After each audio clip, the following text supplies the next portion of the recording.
Hello students, in this video we are going to discuss the very first question of book Problems in General Physics by I. Iroro. This is the first question of first chapter, that is mechanics. In this question, first we read the question. A motorboat going downstream overcame a raft at a point A. At t equal to 60 minutes later, it turned back, and after some time passed, the raft at a distance L equal to 6 km from the point A. Find the flow velocity, assuming the duty of the engine to be constant. तो ये जो हमारा question है ये relative velocity पे के concept पे based question है। इस क्वेश्चन को सॉल्व करने का दो तरीका है, दोनों ही तरीका रिलेटिव वेलोसिटी के कंसेप्ट पे ही बेस्ड है। आपने तो रिलेटिव वेलोसिटी का बहुत सारा, ये तो फिर भी सिंपल क्वेश्चन है।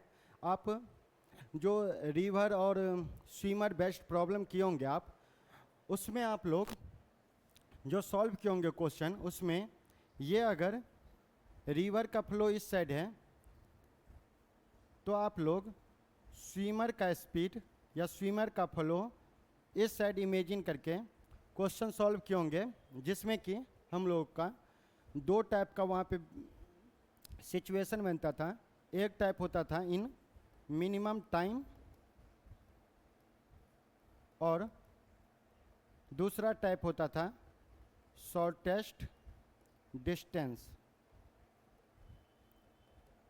इस दो टाइप का हम लोग क्वेश्चन सॉल्व करते थे रिवर बोट प्रॉब्लम या रिवर स्विमर प्रॉब्लम में। लेकिन ये जो क्वेश्चन है इसमें हमारे पास दिया हुआ है कि सिचुएशन ऐसा है कि ये अगर हमारा रिवर है और रिवर में वाटर का फ्लो इस डायरेक्शन में है, तो वाटर के फ्लो के साथ ही हमारे पास एक बोट है जो कि फॉलो कर रहा है और एक राफ्ट भी इस क्वेश्चन में है। देखिए, इस क्वेश्चन में दो चीज़ समझने वाली बात पहले ये है, एक तो अप स्ट्रीम और डाउन स्ट्रीम का मतलब क्या होता है, और दूसरा राफ्ट से यहाँ पे क्या मतलब है, राफ्ट और मोटर बोट में क्या मेजर डिफरेंस होता है। तो जो अप स्ट्रीम और डाउन स्ट्रीम होता है उस केस में तुम ये बोलेंगे, जो अप स्ट्रीम होता है, अप स्ट्रीम मतलब होता है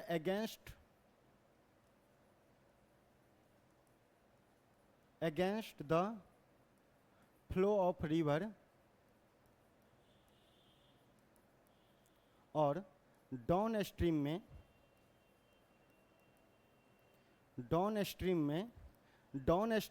मूवमेंट का मतलब होता है towards the flow of river.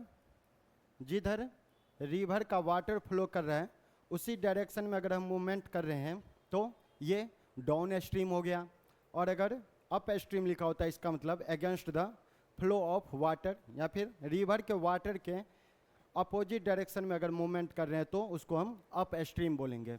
एक तो ये बात है। दूसरा समझने वाला बात है ये राफ्ट। हमारे पास दो टाइप का यहाँ पे ऑब्जेक्ट फ्लो कर रहा है रिवर में, एक तो मोटर बोट और दूसरा राफ्ट। मोटर बोट में तो मोटर लगा होता है, वो कुछ पावर देता है, उसमें जो मोटर बोट में जो इंजन लगा होता है वो कुछ पावर सप्लाई करता है, तो मोटर बोट का अपना भी कुछ स्पीड होता है। लेकिन राफ्ट में कोई इंजन नहीं लगा होता है, राफ्ट इंजन लेस होता है, तो उसका अपना कुछ वेलोसिटी नहीं होता। जैसे जैसे रिवर का वाटर फ्लो करेगा उसी डायरेक्शन में वाटर के स्पीड से ही वो राफ्ट भी मूव करेगा। मतलब राफ्ट का कोई अपना स्पीड नहीं होगा, राफ्ट जो भी जिस भी स्पीड से मूवमेंट करेगा वो रिवर के वाटर के स्पीड के साथ ही।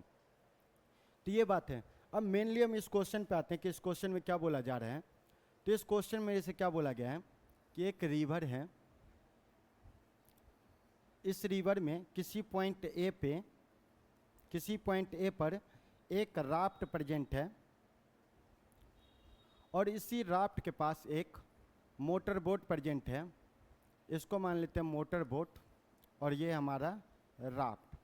ये ए पॉइंट पे है। इस ए पॉइंट से मोटर बोट क्रॉस करता है राफ्ट को, और ये टी इजकल टू टॉ दिया हुआ है, यहाँ पे टॉ से रिप्रेजेंट किया गया है। 60 मिनट तक ये राफ्ट मोटर बोट रिवर के फ्लो के डायरेक्शन में, रिवर के वाटर के फ्लो के डायरेक्शन में मूव करता है और एक लगभग 60 मिनट के बाद ये वापस आ जाता है। 60 मिनट तक में हम मान लेते कि ये ए पॉइंट से बी पॉइंट पे पहुंच गया होगा हमारा मोटर बोट, और बी पॉइंट से ये अगेन रिटर्न हो गया और रिटर्न होके ये किसी पॉइंट सी पे पहुंचता है कुछ टाइम टी के बाद। और जितने टाइम में ये मोटर बोट ए पॉइंट से बी तक जाता है और बी से सी तक आता है, उतने देर में ये जो हमारा राफ्ट था वो भी वाटर के फ्लो के साथ मूव करते करते सी पॉइंट पे पहुंच जाता है। तो इसका मतलब ये हुआ कि टोटल टाइम मोटर बोट को ए से सी तक आने में टोटल टाइम जो लग रहा है वो लग रहा है टॉ प्लस टी। ये टोटल टाइम है किसके मूव करने का, मोटर बोट का। तो इतने ही देर तक ये हमारा राफ्ट भी मूव करेगा। अब हम क्या कर रहे हैं इस क्वेश्चन को सॉल्व करने के लिए, मेरे से क्वेश्चन में एक्चुअली पूछा क्या गया है कि रिवर के फ्लो का स्पीड बताओ, रिवर में जो वाटर फ्लो कर रहा है उसका स्पीड क्या होगा। तो हम पहले एज्यूम कर लेते हैं कि जो हमारा वो मोटर बोट है उसका स्पीड है v, उसका स्पीड v है, और जो हमारा रिवर है उसके वाटर का फ्लो इसी डायरेक्शन में u स्पीड है। यानी वेलोसिटी ऑफ मोटर बोट मान लिया हम, वेलोसिटी ऑफ मोटर बोट ये मान लिया हम v, और जो राफ्ट का स्पीड या फिर यही स्पीड रिवर के भी फ्लो के बराबर ही होगा, वो स्पीड हम मान लेते हैं u। तो मेरे से क्वेश्चन में इसी u का वैल्यू पूछा है कि u का वैल्यू क्या होगा।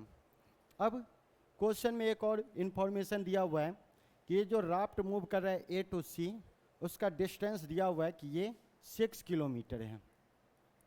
इस डिस्टेंस का यूज करेंगे हम लोग, ये जो जब हम लोग मैथमेटिकली सॉल्व करेंगे तो इस डिस्टेंस का और इस टाइम का यूज करेंगे। फर्स्ट ऑफ ऑल हम क्या यूज कर रहे हैं यहाँ पे कि जो हमारा बोट जो मूव कर रहा है जितना दूर, वो डिस्टेंस और ये जो रिटर्न आया बोट और जितना ये डिस्टेंस ट्रेवल बाय राफ्ट है, इस दोनों को ऐड कर दें तो वो डिस्टेंस मोटर बोट जब इस डायरेक्शन में मूव कर रहा था उसके इक्वल होना चाहिए। तो हम उसी कंसेप्ट का यूज कर रहे हैं। तो हम पहले देखते हैं कि जब मोटर बोट हमारा डाउन स्ट्रीम में मूव कर रहा था for tau equal to 60 minute के लिए, उस टाइम तक ये कितना डिस्टेंस ट्रेवल करता है। तो डिस्टेंस बराबर स्पीड इनटू टाइम। तो यहाँ से लेके यहाँ तक का डिस्टेंस अगर हम डाउन स्ट्रीम में देखें तो ये क्या हो जाएगा, v इंटू टॉ, ये टोटल डिस्टेंस यहाँ से यहाँ तक।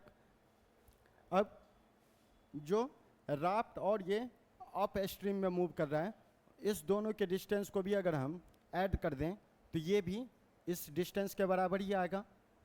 तो AC का मूवमेंट जो हुआ है वो हुआ है u स्पीड से और टाइम t प्लस टॉ। तो इसको हम इक्वल करेंगे u into t plus tau plus ये जो इधर से इधर जाने लगेगा। अच्छा, एक बात और इसमें समझने वाली बात है कि जब हम लोग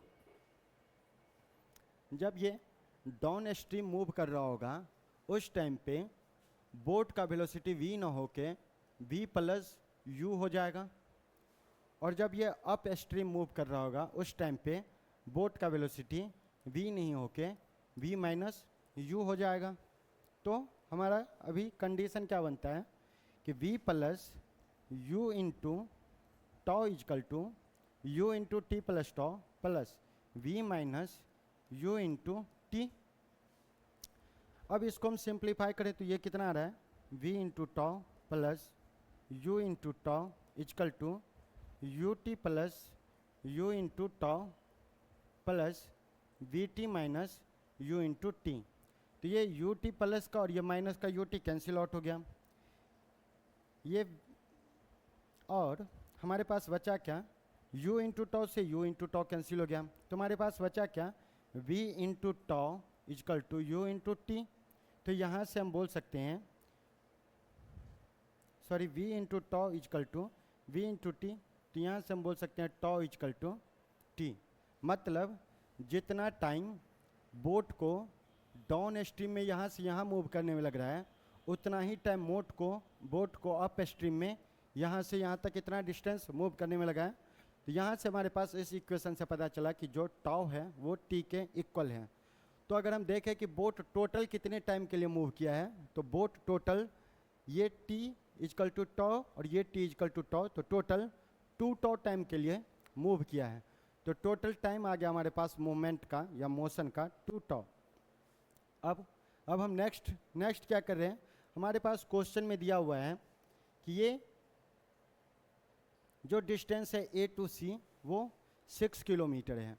तो हम देखते हैं यहाँ से ये 6 किलोमीटर है और टाइम जो हमारे पास आ गया यहाँ से यहाँ तक का मूव करने का वो 2 टॉ आ गया। तो हम एकदम आराम से स्पीड निकाल सकते हैं, u equal to total distance upon total time जो कि 2 टॉ। तो 2 इंटू 60, ये बट मिनट में है तो इसको हम आवर में चेंज कर लेंगे। तो ये आ जाएगा 6 अपॉन 2 इंटू 1 आवर। ये 6 ऑफकोर्स किलोमीटर में है। तो हमारे पास जो रिवर का स्पीड आ गया वो आ गया u equal to 3 kilometre per hour. तो ये हमारा इसका सॉल्यूशन हो गया। ये जो हम सॉल्व किए हैं, ये सॉल्व किए हम विथ रिस्पेक्ट टू ग्राउंड। सारा जो स्पीड लिखे हैं हम बोट का या फिर राफ्ट का, वो विथ रिस्पेक्ट टू ग्राउंड लिखे हैं। इसी क्वेश्चन को हम लोग दूसरे तरीका से भी सॉल्व कर सकते हैं। ऑफ कोर्स उसमें भी रिलेटिव वेलोसिटी का ही कंसेप्ट लगेगा और वो होगा विथ रिस्पेक्ट टू राफ्ट या with respect to flow of river. अगर हम देखें इस क्वेश्चन को तो हम कैसे सॉल्व कर सकते हैं वो बताते हैं। हमारे पास सेम वही कंडीशन है कि ये हमारा रिवर है, इस बार ये मोटर बोट है ए पॉइंट पे और ए पॉइंट पे ही हमारा ये राफ्ट भी है। अब अगर हम राफ्ट के रिस्पेक्ट में देखें तो हमारा प्रॉब्लम कैसे रिड्यूस होगा कि ये जो हमारा मोटर बोट है ये ए पॉइंट से किसी बी पॉइंट तक मूव करके जा रहा है at tau equal to 60 minute या फिर 1 आवर में, और दोबारा रिटर्न होके ये राफ्ट के पास ही पहुंच जा रहा है और इस बार का हम टाइम मान लिए t। अब अगर हम मोटर बोट का वेलोसिटी v माने, मोटर बोट का वेलोसिटी v माने हुए हैं, तो इस बार क्योंकि हम विथ रिस्पेक्ट टू राफ्ट देख रहे हैं तो या फिर विथ रिस्पेक्ट टू रिवर देख रहे हैं, तो राफ्ट तो हमको रेस्ट पे दिखाई देगा और ये जो हमारा रिलेटिव वेलोसिटी आ रहा था डाउन स्ट्रीम में v प्लस यू और अप स्ट्रीम में v माइनस यू, इस बार क्योंकि हम ऑब्जर्वर राफ्ट है इसलिए रेफरेंस फ्रेम हमारा राफ्ट है, इसलिए जो इसका अप स्ट्रीम में स्पीड होगा वो भी v होगा और जब डाउन स्ट्रीम मूव करेगा ये, उस टाइम पे भी इसका स्पीड v ही रहने वाला है। डाउन स्ट्रीम में भी ये स्पीड v ही रहने वाला है।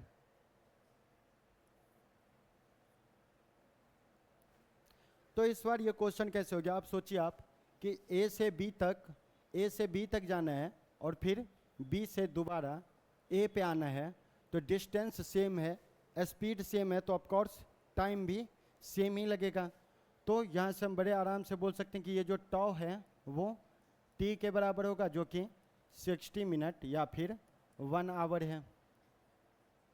अब अगर हम इसको ग्राउंड के रिस्पेक्ट में देखें तो ये हमारा टाइम आ गया 1 आवर और ये टाइम भी है 1 आवर, तो टोटल टाइम है 2 आवर और इतने देर में 2 आवर में जो हमारा राफ्ट है वो डिस्टेंस ट्रेवल कर रहा है 6 किलोमीटर।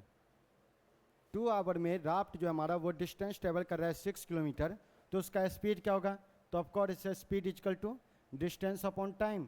तो टोटल डिस्टेंस है 6 किलोमीटर और टोटल टाइम है 2 आवर, तो ये आ गया हमारे पास 3 किलोमीटर पर आवर। तो इस मेथड से भी हम विथ रिस्पेक्ट टू ग्राउंड भी सॉल्व कर सकते हैं इस क्वेश्चन को और विथ रिस्पेक्ट टू राफ्ट भी सॉल्व कर सकते हैं।